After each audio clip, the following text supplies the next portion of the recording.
नमस्कार साथियों, मैं विनोद अग्रवाल आपके साथ जुड़ा हूँ यूट्यूब चैनल के माध्यम से। जैसा कि आपको विदित है, समय-समय पर हम इंडस्ट्री एक्सपर्ट्स के साथ बात करते हैं। आज हमारे पास industry experts, fund manager Ratish B Vedia साहब अवेलेबल है, जिनको लगभग ऑलमोस्ट 2 डिकेड का एक्सपीरियंस है।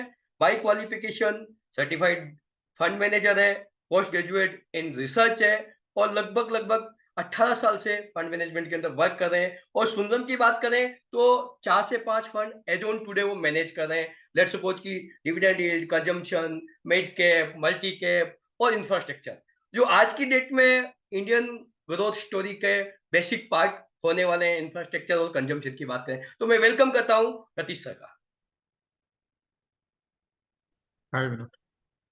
रतीश सर, मैं आपसे जानना चाह रहा हूं कि इंडियन इकोनॉमी लास्ट 40-42 साल में handsome extra ordinary returns delivered किए हैं। बीइंग ए फंड मैनेजर आपको 2 डिकेड का एक्सपीरियंस है, तो आपको क्या लगता है आने वाले समय में इंडियन इकोनॉमी कैसा परफॉर्म करने वाली है? Being a India stock all over world में जो सबसे फास्टेस्ट ग्रोइंग है, तो आपका क्या ओपिनियन व्यू है? लास्ट 40 इयर्स का मुझे पता नहीं, लास्ट 20 इयर्स में आप देखोगे मतलब अच्छा खासा रिटर्न बना हुआ है। सिंपल एक रीजन है, आप स्टॉक मार्केट का रिटर्न देखोगे, it is in parallels with earnings growth. हाँ, हाँ। राइट, कोई भी मार्केट का जो ग्रोथ रहता है it is equal to earnings growth from a long term compounding perspective. आप 5 साल का कैगर निकालो रोलिंग बेसिस पे, हुँ, कोई हुँ। भी पीरियड पे जो स्टॉक मार्केट में रिटर्न बनता है that is equal to earnings CAGR. हुँ, हुँ। इंडिया में an earnings CAGR how it gets generated, it gets generated by the real GDP plus inflation, because great. companies, they sell based on your money multiplier impact on the real GDP, and there is an inflation component which is added to the real GDP, and that is what you get nominal GDP बराबर। तो हमारा earnings जो है आज की तारीख में, आप लास्ट 20 साल का कैगर देखोगे, इंडिया में नॉमिनल जीडीपी 12 से 13% के आसपास रहा है। हुँ, हुँ। राइट, एंड इंडिया का अर्निंग्स ग्रोथ भी आप देखोगे लॉन्ग टर्म कंपाउंडिंग 1991 से लेके आज की तारीख तक 23 साल तक एवरेज सेंसेक्स का I think earnings has been 12.5 to 13%। That much great. Return has been generated. As you go lower in the cap curve, आपका अर्निंग्स ग्रोथ ज्यादा रहा है, बिकॉज आपका छोटे कंपनीज का जैसे ही मोमेंटम आता है ग्रोथ में, ऑपरेटिंग लेवरेज आने के कारण ज्यादा अर्निंग्स ग्रोथ आया हुआ है। तो आप देखेंगे मिड कैप में सब 15% का अर्निंग्स ग्रोथ कैगर रहेगा लास्ट 20 साल में। That kind of returns you have generated. So what returns you are seeing historically is equal to earnings growth, and what earnings growth you are seeing is equal to nominal GDP plus and minus delta depending upon operating leverage. अब incrementally देखोगे आप, India is poised to grow to between 6 to 7% structurally over the next decade, because young population, our per capita income is in the median level. Still, it's an emerging economy. Significant amount of investment has to come through. Consumption cycle will pick up. Multiple reasons के कारण now incrementally government stability है, macroeconomic policy stable है. So from a decade perspective, you can assume 6 to 7% kind of real GDP growth. And because our population is young, 60-65% of the population is the average age between 25-35 years. So your inflation will continue to be sticky. So 5% inflation plus 6 to 7% real GDP growth. So you have a 12% kind of a decadal visibility for a nominal GDP. अगर nominal GDP 12% है तो मतलब you can assume anywhere earnings hovering around this 12 to 13% over the next decade. That means that much kind of returns one can expect from an stock market return space. Great, great. तो sir आपको इतना rich experience है, अभी जैसा आपने बोला कि stable government होने की संभावना है। जब स्टेबल गवर्नमेंट होती है तो पॉलिसीज़ सब कुछ कैरी फॉरवर्ड होती है, फास्ट रिटर्न्स आते हैं। जैसे आप इंफ्रास्ट्रक्चर फंड और कंजम्पशन मैनेज करते हो, आपने ही बताया कि इंडिया का जो एवरेज जो इनकम है लगभग $2500 है, तो वो डबल होगा आने वाले 5-7 साल में। तो किस सेक्टर में आपको स्पेसिफिक लगता है कि एक्स्ट्राऑर्डिनरी रिटर्न्स बनने की संभावना है, like infrastructure, like consumption, like defence, like manufacturing? किस सेक्टर में आप स्पेसिफिक देखते हो कि बीइंग ए फंड मैनेजर कहाँ एक्स्ट्राऑर्डिनरी रिटर्न बनने की संभावना है? तो आप देखो इंडिया में लास्ट 10-15 इयर्स में भी ब्रॉड बेस्ड ग्रोथ हुआ है। It's nothing significant sticking to any particular sector, depending upon interest rate, micro economic cycle etcetera. एक एक सेक्टर प्रभावित होती है, पर आप 8-10 साल का जिसका व्यू रहता है, आई थिंक ब्रॉड बेस्ड रहता है। So just a disclaimer Vinod, I don't manage the infrastructure great, fund, great. but still having just based on looking at various sectors etc, consumption हो गया, आपका कैप गुड्स हो गया, financial services हो गया, IT industry हो गया etcetera. Every industry today is, even 10 years back today, it's kind of a inflection point, J curve, जब मैंने आपको बोला 12% nominal GDP, that is broad based, it is not specific to any particular industry और sector. Like आप China में की बात करोगे, लास्ट 20 साल पहले जब भी ग्रोथ हुआ था, it was purely to do with building up large scale across sectors, across infrastructure, and that led to a lot of economies of scale. So it was not a broad base, it was certain specific, and then it grew to incremental consumption, etc. India is more broad based. आप देखोगे agriculture में, आप देखोगे infrastructure में, cap goods में, services industry, right, across industries में there is broad based growth. So it has to be from a long-term perspective. It has to be more broad-based across consumption, infrastructure, cap goods, financial services. Having said that, because last 2-3 साल में Covid आने के बाद government, whether it is government, whether it is corporates or whether it is individuals, everybody is in a capex cycle.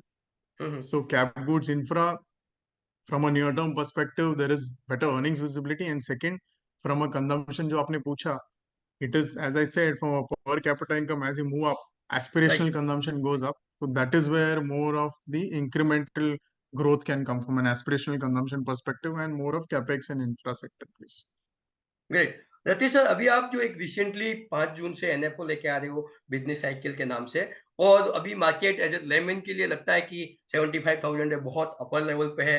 तो आप अभी particular इस movement पे एनएफओ लाने का क्या स्पेसिफिक रीजन है? ऑल्दो चुनाव के रिजल्ट भी 4 जून को आ जाएगा, नेक्स्ट डे आपका एनएफओ लॉन्च कर रहे हो, तो क्या स्पेसिफिक थीम आपके माइंड में, क्या माइंडसेट को लेके आप पर्टिकुलर ये बिजनेस साइकिल फंड लेके आ रहे दो चीज, एक तो ये बिजनेस साइकिल हमारा सुंदरम म्यूचुअल फंड में एक प्रोडक्ट गैप था. दिस इज हो? Business right, cycle right. Because we have large cap, mid cap, multi cap, small cap, services fund, large and mid cap, across the basket we have filled. Only one product is a business cycle we have not filled. Having said that, आप India में देखोगे long term में, जैसे मैं अभी तक बोला आपको, रियल जीडीपी 6 से 7% के आसपास रहा है. ज्यादा वॉलेटिलिटी नहीं रहा है रियल जीडीपी में, और नॉमिनल जीडीपी 10 से 11%, ज्यादा वॉलेटिलिटी नहीं रहा हुआ है लास्ट 20 साल में. तो आप देखिए 3 टाइम पे आई थिंक वॉलेटिलिटी हुआ था नियर टर्म ग्रोथ को लेके. एक तो लीमन क्राइसिस हुआ था, दूसरा डीमोन आया था, और तीसरा कोविड के टाइम पे सडन हिट हुआ था इकोनॉमिक ग्रोथ रेट्स में, right. Right.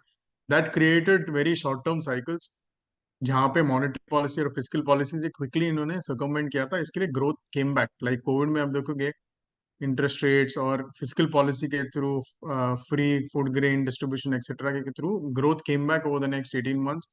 Same Lehman crisis के टाइम पे डालोगे, देखोगे मनरेगा हो गया, फार्म लोन हम्म, वेवर हो गया, आपका hmm, excise duty cut etcetera, तुरंत they saw that the growth comes back because our inherent demand is very resilient, hmm, right. So growth rates have been stable in India. 10 year interest rate देखोगे last 15 साल में 7% के आसपास से उधर ही रहा हुआ है, because again young demographic population के कारण. So as economy is stable, there is no specific cycles जहाँ क्रिएट नहीं होती है इंडिया में. लाइक आप यूएस में देखोगे, there is hmm, every 3 years there is a recession, and every 3 years there's growth phase. So there is clear economic cycles which get created there, right?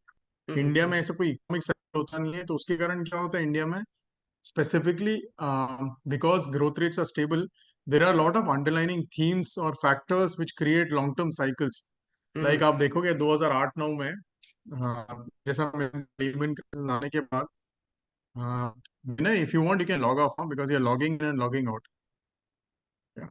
So आप देखोगे 2008-9 में, जब भी गवर्नमेंट ने लीमन क्राइसिस के बाद they give a significant amount of physical push to rural semi urban economy. मतलब farm loan waiver दिया, एक्साइज कट दिया, मनरेगा दिया, right, lot of things. Because that there was basic income in the hands of individuals in rural and semi-urban India. That created one cycle for next 10-15 years of two things. One, आपको लेके long term consumer loan specific, whether it is home loan, affordable loan, personal super, loan, super. durable loan, कोई भी category loan ले लो, there is a significant tailwinds for the next decade for any company to take advantage of that for the next decade. Hmm, Right. On top of that, because there is a basic income in the hands of individuals across consumer sector में, you saw brands getting created from आपका Surf Excel ले लो, Whirlpool ले लो, etc. Long term creation of brands happened, right? Hmm, That hmm. because of underlining theme, government distributed more money in the hands of semi-urban rural India, and that create the underlining factor created long term themes. That is what is cycles in India more relevant.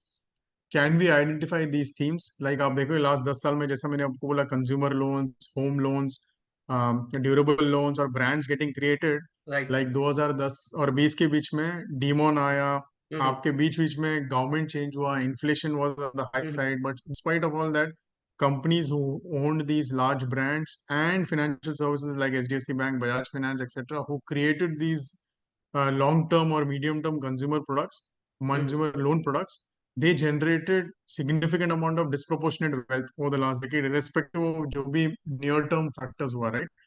That is what is, I think, in India more relevant. Can you identify underlying factors, and can you see long-term themes getting created and companies taking advantage of that theme? Like आप देखें Covid के time पे again there was a shutdown and government spend through fiscal and various other policies, and a lot of Absolutely themes true. are getting created over the last 7-8 years. That I think India is an inflection point from these themes from a next decade from an earnings opportunity perspective, जहाँ पे disproportionate more than nominal GDP earnings growth आ सकता है, and that can get reflected in earnings growth. That is why we decided to launch this fund, because there is a visibility of certain 3 4 underlying factors which can create long term trends and or themes where companies can take advantage of that. And can this fund invest in those companies which are taking advantage, where you can see disproportionate earnings growth from a medium term 5 to 10 year perspective, and indirectly it can get reflected in your stock prices, please. That Great. is why we decided to launch fund now. That is where the business cycle is positioned also. Okay. Ratish, particular जो अपना business cycle fund है, ये large cap biased है, small cap biased है, mid cap biased है, या flexi cap category sort of in terms of market capitalization? तो आप देखें, जैसे मैंने आपको अभी एग्जांपल दिया, लाइक लास्ट डेकेड में कोई अंडरलाइनिंग फैक्टर थीम्स, मतलब आपको मैंने बोला ड्यूरेबल्स मतलब ब्रांड इंडस्ट्री, नहीं तो लोन इंडस्ट्री, उसमें आप देखोगे like let's take example to example Bajaj finance और HDFC bank. Bajaj finance was a small cap, it hmm. Became now a giant. HDFC Bank was always a large cap, right? तो ये hmm. Underlining themes में there are two types of companies. एक जो company अपना business model change करती है to take advantage of this underlining theme, नहीं तो जो बिजनेस मॉडल क्रिएट होती है because this underlining themes have come up, right? तो हम्म। उसमें अक्रॉस मार्केट कैप होता है, अक्रॉस सेक्टर होता है, अक्रॉस कैप कर्व्स होता है. हम्म। लार्ज कैप हुआ, मिड कैप हुआ, स्मॉल कैप हुआ, so there is no definite proportion large cap, mid cap, small cap क्या होगा. हम्म। Rather than saying it's a mid cap or large cap, small cap, you can call it either diversified or a multi or a flexi cap, however you defined it. Where hmm. it will mostly, as of now, it will get equally distributed between large and mid and small, because that is where the opportunities are there. जो हम्म। companies है which are taking advantages of underlying in place. Hmm. Ratheesh sir, particular जो अपना business cycle fund है, इसमें जो stock picking style क्या होगी? Bottom up approach होगी, या ग्रोथ ओरिएंटेड होगा, या वैल्यू स्ट्रेटेजी होगी? क्या स्ट्रेटेजी आपकी पर्टिकुलर रहने वाली है इस बिजनेस साइकिल फंड के अंदर? तो इसमें जैसा मैंने आपको बोला ना, कोई थीम्स, अंडरलाइनिंग थीम्स, लाइक मैंने आपको लास्ट डेकेड का एग्जांपल दूं, लोन्स का, राइट, रिटेल लोन्स हम्म। का. तो देर हम्म। वाज अ 10 साल का, एक डेकेड का अपॉर्चुनिटी था. मतलब अंडर पेनिट्रेशन था, होम लोन का हो गया, पर्सनल लोन का हो गया, ड्यूरेबल लोन का हो गया, एनी रिटेल कैटेगरी, राइट? तो हम्म। जो भी कंपनी वो सेगमेंट में थे, उसमें दो यूनिक फीचर था. एक था हम्म। डिस्प्रोपोर्शनेट ग्रोथ था, जैसा मैंने आपको बोला, कंसिस्टेंट कंपाउंडिंग ग्रोथ था. So hmm. It is high growth companies, number one. Second, these valuations always high.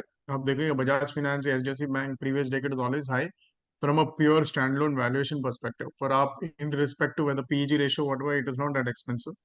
So you ask me whether it is value style, growth style, whichever style it is, we are trying to identify themes, which is top-down approach, which will create long-term cycles for certain businesses. There, we are going bottom up to identify companies who will take advantage of this theme. So it's a combination of top-down identifying themes and bottom-up identifying companies who will take advantage of these themes, right? And these are high-growth companies. I'll put it okay. that way, rather than saying value or pure growth. Okay. Ratheesh sir, मेरा last question है कि आने वाले एक decade के अंदर ऐसा दिखाई देता है, काफी सारे फंड मैनेजर के साथ मेरी बात होती है तो कहते हैं कि इंफ्रास्ट्रक्चर में बहुत अच्छी रैली आने वाली है, डिफेंस में बहुत अच्छी रहने आने वाले हैं, मैन्युफैक्चरिंग जो सेक्टर्स है, डिकेडल अपॉर्चुनिटी दिखाई दे रही है। तो क्या इन सेक्टर्स का भी इस बिजनेस साइकिल फंड में कॉम्बिनेशन रहेगा? या तो मैंने आपको बोला ना 3 4 थीम, तो आप क्विकली में बोलो 4 थीम. एक थीम तो हम लोग बोल रहे हैं जो आपने पूछा अभी, हाँ। स्पेसिफिक. इंडिया ऐसा इन्फ्लेक्शन पॉइंट पे है बिकॉज कोविड के टाइम पे पूरा ग्लोबल सप्लाई चेन का बहुत मिसअलाइनमेंट हुआ था. Lot of absolutely true. Supply was not coming from China and various other countries. So global OEMs today, कोई भी इंडस्ट्री में रहो, pharma industry, automobile industry, cap goods industry में, इंक्लूडिंग आईटी इंडस्ट्री में, they are looking at one more parallel supply chain to be getting created, and they are looking at one of the other countries. So there are other countries also, Taiwan हुआ, even India is standing out there. तो उसमें this is one of the themes you are playing जहाँ पे 7-8 साल का visibility है. Indian companies, can they be part of global value chain? And India as such, because government measures के कारण और requirement के कारण, everybody globally, including India, is becoming self-reliant. मतलब import substitution opportunity है. तो आपने जो manufacturing, defence, infrastructure etcetera theme बोला, इसमें हम लोग क्या खेलेंगे? मैन्युफैक्चरिंग में दो टाइप ऑफ कंपनीज, एक एक्सपोर्ट रिलेटेड जो हम लोग सप्लाई चेन के पार्ट हो सकते हैं क्या, कोई भी industry across sectors, IT, hmm pharma, chemicals, जहाँ पे भी है opportunity, it's kind of manufacturing, can be hmm manufacture for the globe. और हम्म दूसरा इंपोर्ट सब्सटीट्यूशन अपॉर्चुनिटी, राइट, जो इंपोर्ट होती है वो भी अक्रॉस सेक्टर्स हो गया आपका, बिल्डिंग मटेरियल हो गया, केमिकल इंडस्ट्री हो गया, ड्यूरेबल इंडस्ट्री हो गया. You can see lot of PLI measures etc coming through, right? And also companies are ready to do import substitution because cost is the advantage. This thing also will play, that will play across defense, infrastructure, cap goods, depending upon whether they're falling in this bucket of import substitution or they being part of global supply chain. Great Ratish sir, although ये equity investment है, इसमें mutual fund investment are subject to market risk, always align रहता है as per the regulation.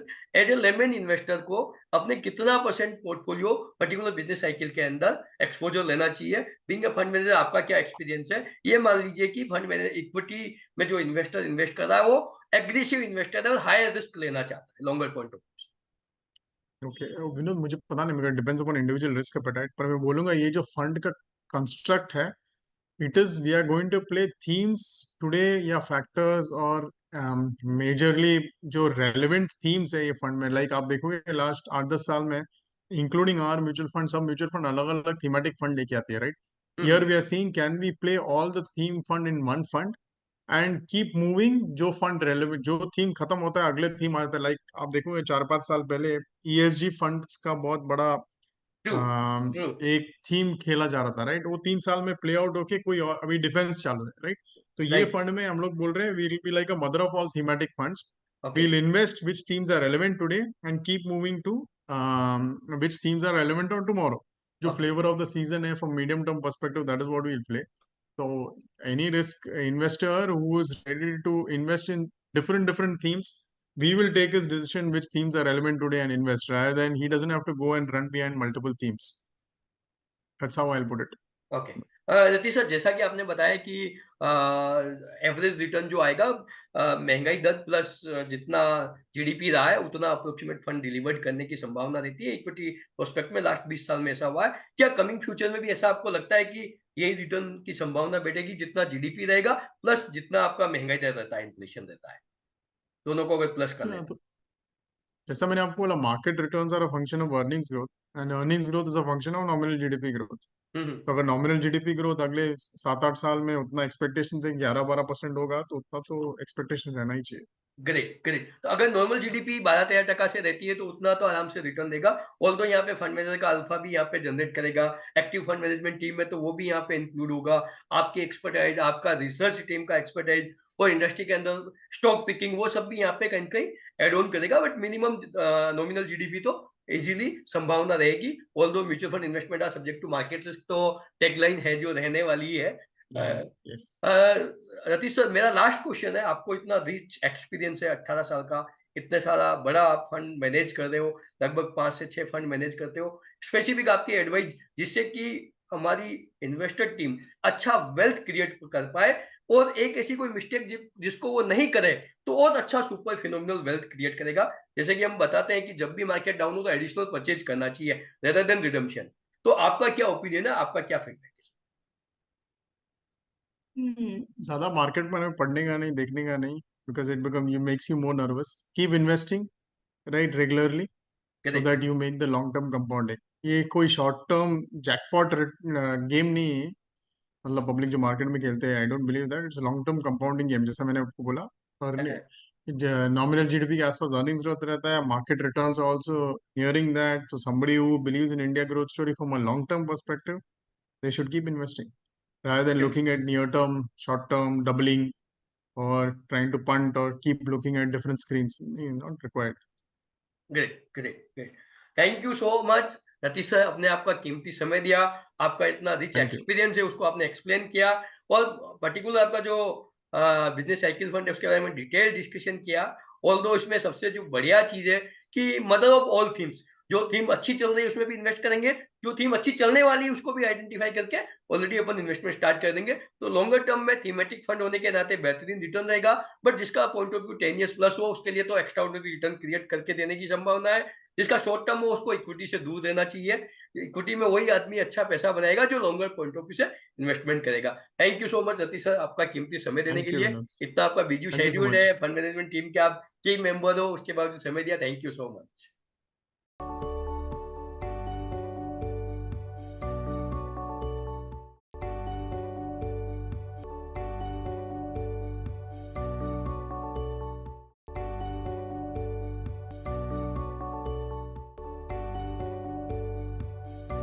Mutual fund investments are subject to market risks. Read all scheme related documents carefully.